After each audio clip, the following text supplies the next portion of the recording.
Bom dia a todos, eu sou o Vitor Giovannoni e hoje eu vou falar para vocês um pouco sobre metaprogramação em Python. Para a gente entender de metaprogramação, é preciso a gente entender bastante conceitos fundamentais sobre como a linguagem Python funciona, como, por exemplo, o modelo de representação de dados, como que uma classe é criada, como que os dados são representados e tudo mais. Você já deve ter ouvido falar que Python é uma linguagem orientada a objetos. Isso todo mundo sabe. Mas o que algumas pessoas talvez não saibam é que em Python tudo é um objeto. Tudo mesmo. Tudo é um objeto. E como que a gente pode ver isso, né? Primeiramente, a gente tem que saber que em Python os objetos são representados como um dicionário. Uma estrutura de dados de dicionário, né, uma tabela hash, é aquele dicionário que a gente cria normalmente no Python, por exemplo, para mexer com JSON. Um dicionário nada mais é do que uma série de valores, de pares chave-valor, que você pode buscar pela chave e recuperar o valor. Como é que a gente pode ver isso, né? Primeiro eu criei uma classe carro aqui para exemplificar, que ela é muito simples, não tem nada demais, ela só tem o modelo e o ano do carro. E se nós imprimirmos esse Celtinha aqui que eu criei, a gente vê as informações. É um modelo Celta 2003. Tudo bem, tranquilo, nada demais. Mas eu tinha comentado que os objetos, eles são representados como um dicionário. E a linguagem Python permite que a gente veja esse dicionário para ter um controle maior e poder ver de fato o que está acontecendo, né? A gente acessa esse dicionário através desse atributo underscore, underscore, dict, underscore, underscore.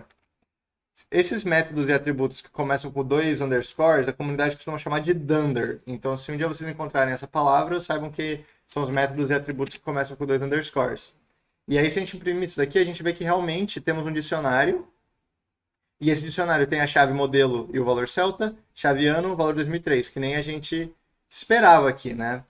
Mas você pode estar se perguntando, mas e o método init? E o método toString? Porque a gente pode chamar o toString aqui e ele vai funcionar. Se ele não estava no dicionário, como é que a gente chamou esse método aqui? É uma boa pergunta, né? Lembra que eu comentei que em Python todos os objetos, na verdade tudo é um objeto, né? E todos os objetos são dicionários também. Então, essa classe carro aqui, ela é uma classe, mas ao mesmo tempo a classe é um objeto. Podemos ver isso como, né? A gente pode imprimir aqui o dicionário da classe do objeto carro. Eu vou colocar o pretty print aqui só para não ficar tudo numa linha só. Vamos ver o que tem nessa classe carro. Ó, tem mais atributos aqui, né? Tem um atributo dict, um doc, que é a string de documentação que a gente colocou aqui em cima. Tem a função init, que nós definimos. O módulo, a função string e algumas outras coisas aí mais baixo nível a nível de implementação. Então agora a gente já tem uma ideia, né? Porque, caramba, achamos a função init, achamos a função toString, e na verdade elas estão no dicionário da classe carro, não na instância do objeto carro, né? Isso é muito interessante. Então, outra coisa legal que a gente pode ver é qual que é o tipo do Celta. Não deve ser muita surpresa que deve sair algo do tipo carro, né? Porque o nosso Celta é um objeto instância da classe carro, com certeza. Exatamente, é uma classe main.carro, que no caso ele coloca o nome do módulo aqui para não ter conflito. Mas vamos lá. Qual que é o type da classe carro agora? Será que é carro também? Não. O carro, ele é um objeto da classe tipo, porque uma classe em Python é um tipo de dados. Então, quando a gente cria uma classe carro, a gente está instanciando um objeto da classe tipo. Assim como, por exemplo, uma string é um tipo. Vamos ver. Uma lista é um tipo e assim por diante. Tudo são tipos de dados. Agora, isso é interessante, né? Porque sugere que o carro, de fato, a classe carro é um objeto, que nem a gente tinha comentado, né? E é sobre isso que a gente vai falar hoje, né? Como que a gente pode usar isso para criar algumas aplicações muito interessantes. Uma coisa interessante também que a gente pode observar é que se nós quiséssemos trocar essa classe carro para ser, por exemplo, um carro Ferrari, e colocasse aqui como um atributo de classe, uma variável, um atributo fabricante, que seria igual a Ferrari sempre, para todas as instâncias, aí nós não iríamos mais querer criar um Celta, né? Queríamos criar uma Ferrari Spider, por exemplo. Não entendo muito de carro, mas eu acho que tem uma Ferrari chamada Spider. Se nós imprimirmos agora o Ferrari.dict, será que essa variável, esse atributo fabricante vai estar dentro do dict da instância da classe? Não. O atributo fabricante não está aqui. Agora, será que ele está no dict da classe carro Ferrari? Vamos ver. Fabricante Ferrari, exatamente. Então, uma coisa legal de perceber é que os atributos de instância ficam no dict da instância. Os atributos de classe ficam no dict da classe. E isso é bem interessante, né? Bom, então continuando aquela discussão que a gente estava fazendo, a gente viu que uma classe, na verdade, ela é uma instância do tipo type. Isso sugere que a gente consegue criar uma classe a partir do chamado construtor do tipo type. Será que é possível isso? Vamos criar uma classe muito simples, ponto, e vamos dar por enquanto só uma variável de instância de classe, que é a origem, por exemplo, que isso nunca vai mudar. A origem do sistema de coordenadas é sempre 0, 0, por exemplo. Se nós quiséssemos criar essa classe chamando o construtor do tipo type, a gente poderia fazer algo assim, ponto igual a type, aí o nome da classe que a gente quer criar, ponto, as classes das quais ela herda, nenhuma, e o dicionário inicial da classe. O dicionário da classe, exatamente. No caso, seria origem e o valor seria 0, 0. Eu afirmo que essas duas definições da classe ponto são equivalentes. Então, eu vou comentar essa daqui e vou criar uma instância da classe ponto. E a gente pode ver o P seta o type de P. Vamos ver qual que é o class main ponto ponto. Então, exatamente o que teria acontecido se nós não usássemos essa definição aqui, mas se nós usássemos essa definição aqui, podemos ver que é a mesma coisa, class main ponto ponto. Então, é isso, né? Mas essa classe é muito chata, ela só tem ela só tem um atributo um atributo de classe, né? E se a gente quisesse criar um método init, e se a gente quisesse fazer as coisas que a gente costuma fazer? Bom, é muito simples, você define o método init aqui, fora mesmo, porque a gente não tem o corpo da classe, xy, e aí a gente faz coordenadas, igual a xy, por exemplo. Aí a gente passa, além da origem, a gente tem uma função chamada init, cujo valor é essa função init aqui. Agora, se nós fizermos um ponto 10, 20 e imprimirmos, por exemplo, p.dict, nós vemos que nós temos aqui as coordenadas que são 10, 20, que nem a gente passou aqui para ele. Isso é muito legal, né? Porque realmente mostra como um objeto nada mais é do que uma instância de uma classe, né? Chamamos o construtor do tipo type e conseguimos criar exatamente o que a gente conseguiria criar se a gente usasse essa sintaxe mais amigável que a gente está mais acostumado aqui de definição de classe. E você pode fazer isso para qualquer classe, né? Você consegue definir ela com type, porque o class, essa forma de escrever nada mais é do que uma maneira simples da linguagem fazer isso daqui automaticamente para a gente. Isso é bem legal, isso é bem importante, né? Agora, o que são metaclasses, né? Agora que a gente tem uma noção melhor do que as classes são em Python, do que os objetos são, como eles são representados na memória e como que eles são, bom, como eles se comunicam, como é que a gente consegue... O que é uma metaclasse? Uma metaclasse nada mais é do que uma forma de você alterar a forma como uma classe é criada. Então, vamos ver com calma como que isso pode acontecer. Agora nós vamos ver como que a gente consegue usar uma metaclasse para interferir no processo de criação de uma outra classe. Nós vamos usar como exemplo a classe carro Ferrari e nós vamos criar uma metaclasse que vai pegar os atributos dessa classe e vai colocar eles em letra maiúscula. Como é que a gente vai poder fazer isso? Primeiro a gente tem que criar a metaclasse que nós queremos usar, né? E para isso, ela nada mais é do que uma classe que herda do tipo type. Opa! Uma classe que herda do tipo type. Como é que a gente pode falar que essa carro Ferrari vai usar como metaclasse essa daqui, essa minha metaclass? É só a gente colocar entre parênteses metaclass igual a minha metaclass. Isso daqui não é herança, um caso especial porque a gente está passando como um atributo metaclass. A herança normal você não passa nada, você não passa nenhum keyword argument, você coloca direto. O que isso significa? Se a gente fizer metaclass igual a minha metaclass, significa que quando o Python for construir essa classe, ao invés de chamar o construtor do type, ele vai chamar o construtor da minha metaclass. Isso vai permitir com que a gente se intrometa no processo de criação disso daqui e faça algumas operações interessantes. Então vamos lá, vamos definir a função new. A função new ela recebe alguns argumentos. Recebe o nome da classe, né, que vai ser minha metaclass. Recebe o nome da classe que a gente vai criar, que é uma string.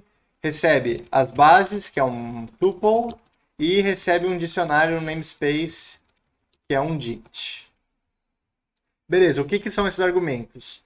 O class nada mais é do que a instância da própria classe aqui, o minha metaclass. Isso daqui é utilizado porque esse método new ele é implicitamente um método de classe, né? Então, se vocês já usaram esse decorator, essa função new em especial é um class method sem precisar desse decorator aqui, mas isso é um pouquinho mais...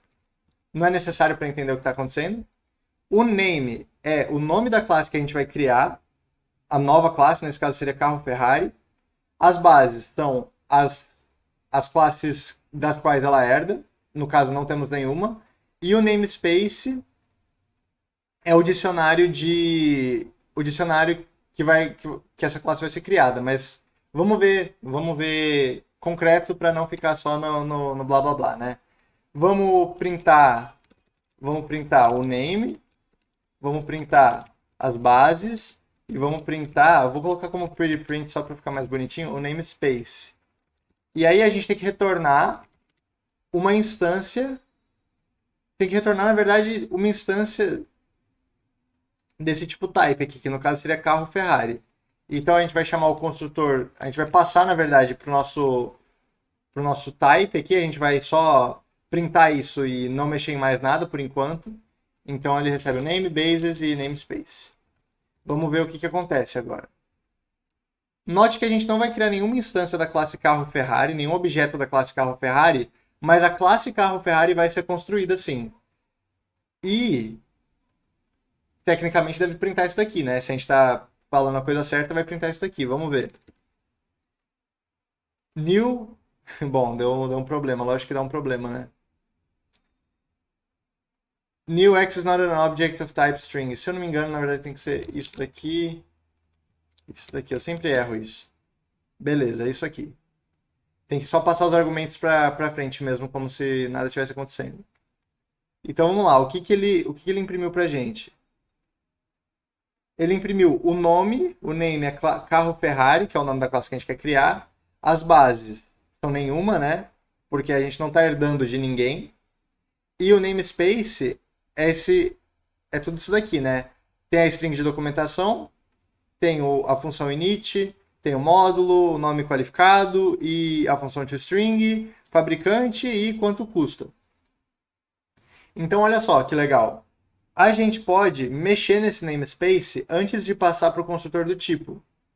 E se a gente fizer isso, a gente vai alterar a classe carro Ferrari. Então vamos lá, como é que a gente pode fazer isso? A gente pode for atributo e value in namespace.items. Vamos iterar pelo namespace, né? A gente vai construir um novo namespace. Ele vai ser um dicionário vazio por enquanto. E a gente vai colocar new namespace attribute.upper, ou seja, letra maiúscula, né? Coloca tudo em letra maiúscula, igual a value. Então a gente está criando um dicionário igual a esse, só que ao invés de underline doc, aí vai estar underline doc maiúsculo, underline init maiúsculo, underline module maiúsculo, assim por diante. Só que esses métodos Dunder, a gente não pode colocar eles em maiúsculo porque o Python espera eles em minúsculo. Então a gente só vai colocar em maiúsculo os que não começam com um double underscore. Então para fazer isso a gente vai fazer if starts with double underscore. Então a gente vai deixar ele igual. Caso contrário, nós vamos fazer isso daqui. Então, a gente pode passar aqui o new namespace e a gente pode dar um print no new namespace também. Vamos ver o que acontece agora. Viu, ó, o fabricante, o quanto custa, estão em letra maiúscula. Agora os outros não estão em letra maiúscula. E o que isso significa, né? Vamos tentar usar essa classe. Python 3 demo.py. Opa! Python 3 import demo.py, por exemplo. Aí, se a gente quiser criar uma classe Ferrari igual a carro Ferrari, o construtor recebe um modelo, vai ser, por exemplo, um Spider, e o ano vai ser 1990. Chutando aqui. Carro Ferrari. Ah, sim, é que eu tenho que colocar demo.carro Ferrari, porque eu importei. Beleza. Aí a gente pode printar o Ferrari dict. Ferrari com i. Dict. Podemos ver que é modelo, ano, beleza, tudo normal. Porque a gente mexeu no dicionário da classe carro Ferrari. Então, se nós printarmos, por exemplo, o dict carro Ferrari .dict. Ah, caramba, é demo.carroferrari.dict. Podemos ver aqui, fabricante em letra maiúscula, que o quanto custa também tem letra maiúscula. Olha só que coisa. Então, se a gente quiser pegar a nossa Ferrari e acessar o fabricante, não vai dar. Mas se a gente quiser acessar o fabricante gritando, aí ele encontra. Da mesma forma, se a gente quiser chamar o método quanto custa, não acha. Mas se a gente chamar o quanto custa gritando, realmente ele chama a função. Esse é um exemplo bobo, mas já dá para ver um pouco da potência que a metaclasse tem. Porque a gente consegue mexer com a criação de uma classe qualquer. E isso é muito poderoso para autores de arcabouços que têm que fazer coisas muito específicas com classes que o usuário cria. E a gente vai ver alguns exemplos mais concretos daqui a pouco. Mas só fazer um disclaimer aqui. Provavelmente a gente nunca vai precisar usar uma metaclasse para nada que a gente for fazer. Então, quase sempre vai ter um método melhor de fazer isso daqui do que uma metaclasse. Por exemplo, decorators, por exemplo, descriptors e um monte de outras coisas. Principalmente os decorators são muito potentes. Mas ainda assim é legal a gente descobrir que isso daqui existe, porque se um dia a gente estiver, por exemplo, lendo o código de um arcabouço e se encontrar com uma metaclasse, a gente não vai ficar estarrecido e não vai entender, não entender o que está acontecendo. A gente vai entender o que está acontecendo, pelo menos só por cima.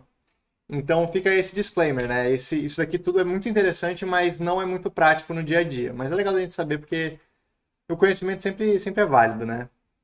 Vamos ver agora alguma implementação, alguma utilização concreta de uma classe, de uma metaclasse, né, no mundo real. Onde é que a gente poderia usar uma metaclasse no mundo real? Eu trouxe um exemplo. O primeiro exemplo é de uma classe abstrata. O Python, o próprio Python tem um módulo chamado ABC, que permite com que você use uma classe abstrata dessa forma que nós vamos mostrar aqui. E eu tentei reimplementar essa funcionalidade, pelo menos a parte principal dessa funcionalidade, usando metaclasses para mostrar como que seria para fazermos algo parecido com o que o módulo oficial nos dá. Então, essa biblioteca que eu criei, eu estou importando a minha classe abstrata, o meu método abstrato e uma exception, que a gente vai ver um pouquinho depois. Qual que é o propósito dessa myABC?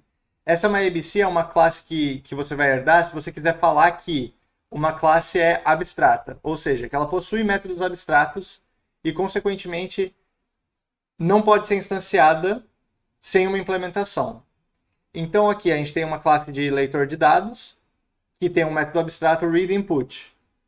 A gente não pode instanciar um objeto dessa classe porque ela tem um método abstrato não implementado. Porém, nós temos implementações aqui, ó, por exemplo, o leitor de CSV e o leitor de banco de dados, que aí eles implementam de fato os métodos abstratos aqui, o read input. Então a gente tem que ser capaz de instanciar isso, as concretas, não ser capaz de instanciar a abstrata, e ele tem que delegar corretamente as funções para cada implementação aqui de baixo, né? Ele não poderia chamar essa função que não faz nada aqui. Então vamos lá. Eu criei um CSV Reader, criei um leitor de banco de dados e estou pedindo para ele ler o data.csv e da tabela users. Aí depois disso eu vou tentar criar uma classe que tem um método abstrato não implementado e ele tem que dar um exception falando que não podemos fazer isso, como por exemplo nas linguagens Java, C++, C Sharp, tudo isso daí, essas linguagens que têm tipagem estática iriam fazer, eles não iriam deixar você rodar o código porque você está tentando instanciar uma coisa que não está implementada. Então tá, podemos ver aqui que primeiro ele chamou o método do CSV, né? Reading CSV file data.csv, certo? Depois reading data from table users, certo? E depois cannot instantiate abstract class data reader. Então ele deu o erro também. E outra coisa legal é que se a gente definir um outro método aqui,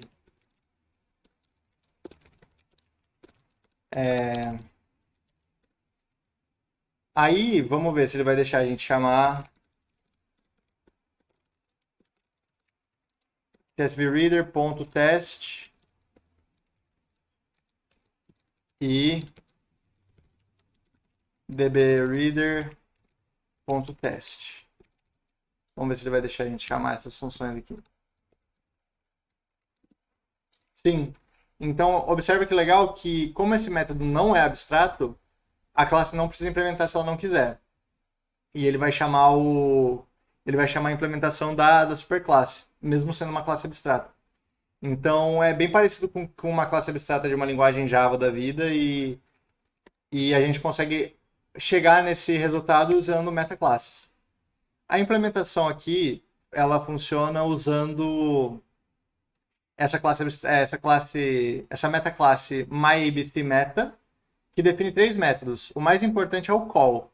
O call, ele é chamado quando você coloca o nome da classe entre parênteses. Então é como se fosse é como se você estivesse dando um override no construtor da classe. E como as metaclasses são herdadas, todas as subclasses que tiverem isso daqui como metaclasse, vão ter o operador call sobrescrito dessa forma aqui. Então, o que esse operador call está fazendo? Ele recebe o nome da classe que ele está querendo instanciar e qualquer argumento que ele tenha passado, como, por exemplo, os parâmetros para o init. Se essa classe abstrata que ele está querendo instanciar tem métodos abstratos, ele não deixa instanciar. Caso contrário, ele instancia normalmente. Agora, como é que ela sabe se tem um método abstrato ou não? Primeiro que tem aquele decorator, né, o myAbstractMethod, a única coisa que ele faz é colocar um atributo secreto na função e marcar ela como verdadeiro. E o myAbstractMethods nada mais faz do que percorrer todo o diretório, né, todos os métodos e as funções dessa classe abstrata e verifica se alguma delas tem essa flag abstract setada como true, ele retorna que sim, tem um método abstrato não implementado. Caso contrário, ele fala, não tem nenhum método abstrato, então você pode instanciar. O último exemplo que a gente vai ver aqui de implementação de metaclasse, de utilização, né, é a utilização de uma data class.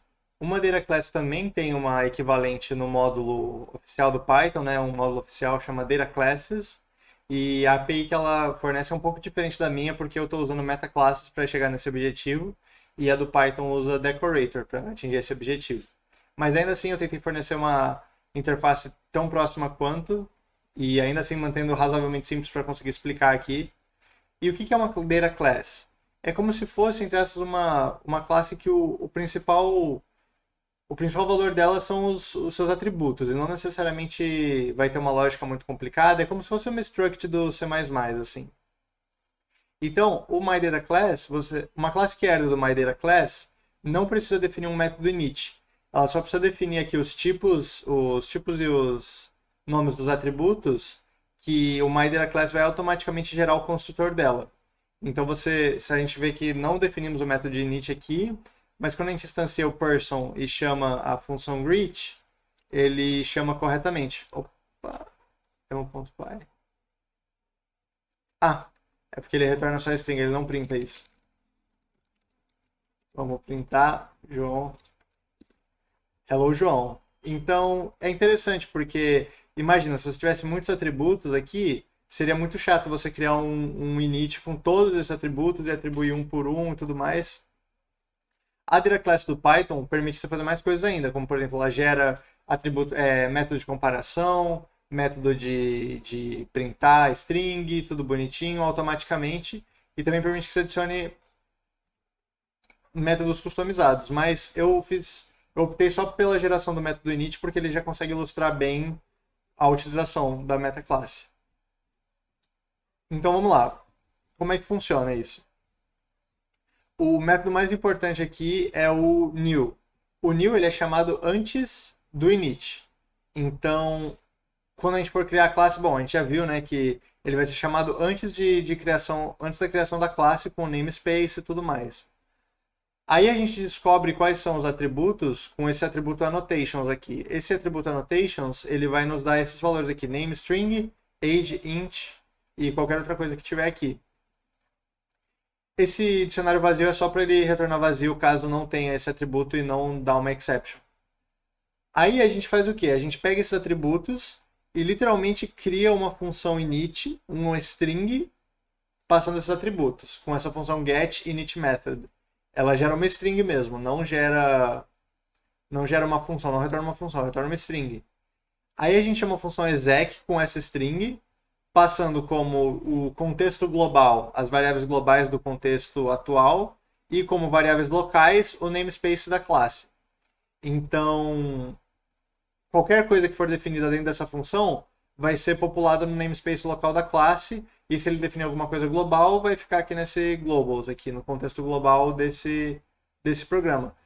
Não é correto a gente colocar o globals dessa forma, né? O que é correto é a gente colocar as variáveis globais do módulo que está chamando esse construtor. Então, o jeito correto seria isso daqui, ou pelo menos algo próximo disso daqui. Você pega o módulo de onde a classe está vindo e pega o dicionário desse módulo, que seriam as variáveis globais. Eu deixei globals lá só para ficar mais fácil de explicar, mas aqui esse é uma forma um pouquinho mais correta. E aí, de novo, que nem a gente fez no outro, a gente cria o type, só que a gente acrescentou nesse namespace a função init, porque ele está executando essa função dentro desse namespace, então a definição dessa função vai ficar nesse namespace local aqui. Aí a função getInitMethod nada mais faz do que pegar os argumentos e construir as linhas, né? Então, self.qualquer coisa igual a qualquer coisa para todos os atributos que a gente tem na classe. E aí a gente gera a string com esse nome da função, esses parâmetros e esse corpo da função. E aí é literalmente isso, né? A gente está criando a assinatura da função, que é os argumentos juntados com vírgula, e o conteúdo do corpo são as linhas do corpo juntadas com barra N e barra T, porque senão a indentação vai dar errado. Caso não tenha nenhuma linha no corpo, a gente coloca o pass aqui para não fazer nada e não dar erro de sintaxe nem nada. E aí a gente retorna def, nome da função, abre parênteses, assinatura, dois pontos, barra N, tab, e aí o conteúdo do corpo. E é exatamente isso que a gente está fazendo, e ela funciona dessa forma como a gente viu, né? Tem até uns exemplos um pouquinho mais complicados aqui nos testes automatizados, que tem algumas coisas recursivas, por exemplo, uma lista de pessoas, e essa pessoa é uma coisa que ele definiu aqui dentro, uma classe que não tem método abstrato, não tem nenhum atributo, tudo isso daí ele funciona também. Então é isso, tem outras aplicações, né, principalmente como a gente disse antes, para autores de arcabouços e tudo mais, mas uma aplicação muito legal, que é bem mais avançada, é de overload de funções. Então, como na linguagem Java, C++, a gente tem overload das funções, eu tenho um vídeo que eu vou recomendar, vou deixar na descrição, que é do mCoding, que ele implementa overload de funções usando metaclasses. Só que é bem mais complicado, ele usa de uns conceitos da função prepare e tudo mais, mas Se vocês tiverem curiosidade de ver lá, é um vídeo bem legal, é bem completo. Também estou deixando outras referências na descrição de coisas que vocês possam ver, caso vocês queiram se aprofundar mais, e de alguns outros conceitos avançados de Python que estão envolvidos nesse mundo de metaclasses que não deu para comentar tanto aqui. Tomara que vocês tenham gostado, tomara que tenha dado para aprender alguma coisa. Se vocês quiserem, esse repositório que eu estou usando com os testes automatizados e a implementação das duas classes está no meu GitHub, eu vou deixar o link na descrição também. Se vocês quiserem olhar com mais calma, fazer alguma alteração. Se quiser mandar até um pull request, manda lá, eu vou olhar com carinho. E é isso aí, muito obrigado, até a próxima.